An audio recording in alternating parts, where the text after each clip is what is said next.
It's just a house to some people. You know, it's an eyesore to some people.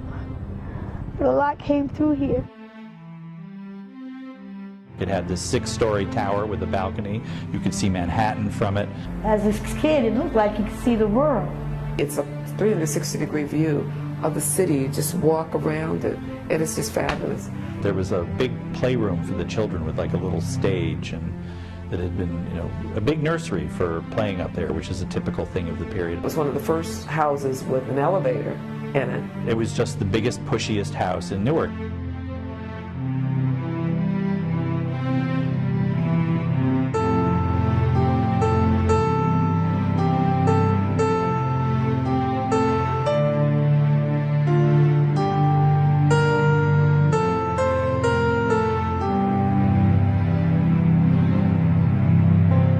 On the corner of Court Street and MLK Boulevard in Newark's Central Ward, there's a house on a hill.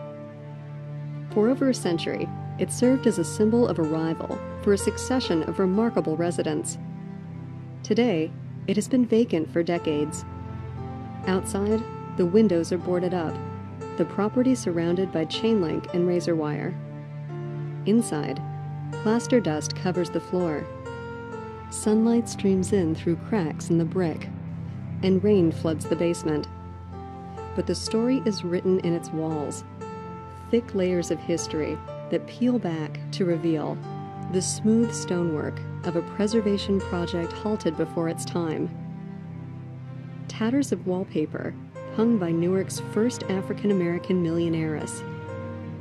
Mysterious symbols from the fraternal organization that used the building to host their meetings, and the initials of the immigrant-turned-beer baron who built the house as a monument to his success. Welcome to the Krueger Scott Mansion.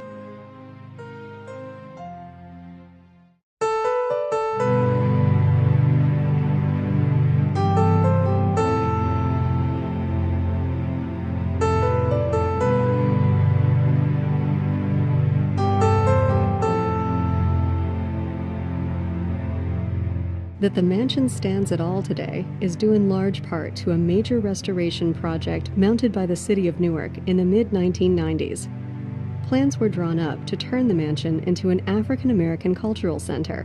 My understanding was I was to be the executive director of a cultural center and try to raise monies for the actual restoration. By the time the restoration project began, the house had been vacant for nearly a decade. Someone called me and said, the house has been broken into, it's being raided, and we went through the house and saw it in this condition. We found a dog abandoned on the 3rd floor, up in the tower. When we went in, we were just totally devastated by what we saw on the inside of the house. And anything that was of value, of course, had been ripped out. Before the city finally got it bricked up, everything had been stripped. The Krueger Scott Cultural Center sponsored concerts, lectures, and festivals for the community. An African-American oral history project yielded hundreds of hours of audio-taped recollections of life in Newark from a vanishing generation of elders. The restoration part of the initiative, however, was not nearly as successful.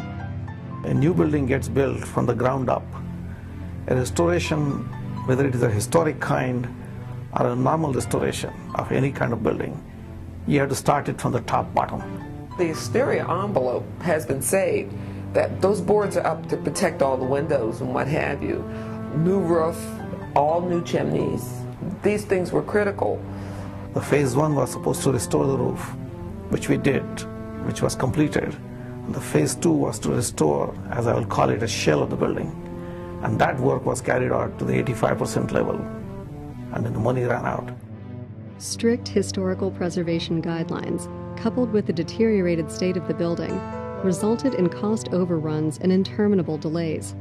After 7 years and $7 million, public and political support waned, and the project was halted. The last full-time resident of the mansion was self-made entrepreneur Louise Scott. Scott had relocated to Newark from her native South Carolina in 1938. Her story was she came through and saw this house, and she said she was going to buy it. Working days as a domestic while attending beauty school at night. She established a chain of beauty salons in the area and achieved renown as Newark's first African-American millionairess. She was this great pillar of the black community in Newark and a success story. She, like so many African-American women who got involved in beauty culture and what have you, really was a dynamic businesswoman who made a difference. This is where she used to park her Cadillac, right here. Scott maintained the mansion as both her residence and as the site of the Scott College of Beauty Culture, which provided training to generations of Newark stylists. This was the reception area for the beauty school. The shampoo bowls used to be over here. At one point, one woman had done 8 different people did their hair. And they would say, oh, how much work I did. And they were like exasperated. And Scott looked at us, look, when you can do 22 in a day, then you work. This was my mom's sitting room.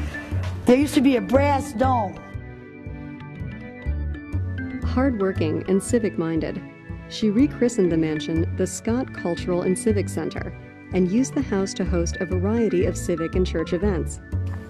This is my mom in 1963. This was taken every Christmas. She would invite all the kids from the neighborhood and she'd give them candy and fruit and toys. She actually started her own daycare center there. This was a dentist's office at one point. She had a doctor in here. Then it was used for a daycare center. My mama used to use this part for a church. This area here, she used to broadcast radio shows from. And then she turned this into a beauty shop for 2 students she had that had graduated. Under her supervision, the house was spared near certain destruction during a late 1960s urban renewal program that sought to widen what was then known as High Street. There were some urban renewal programs that showed that house being wiped off the face of the map. Mrs. Scott had the mansion certified as an historic landmark with both the state and national registers of historic places. Louise Scott was an inspiring model of perseverance and achievement to the African American community in Newark, with her success symbolized in the 1958 purchase of the mansion from the Scottish Rite Masons. The house cost $85,000. She paid in cash.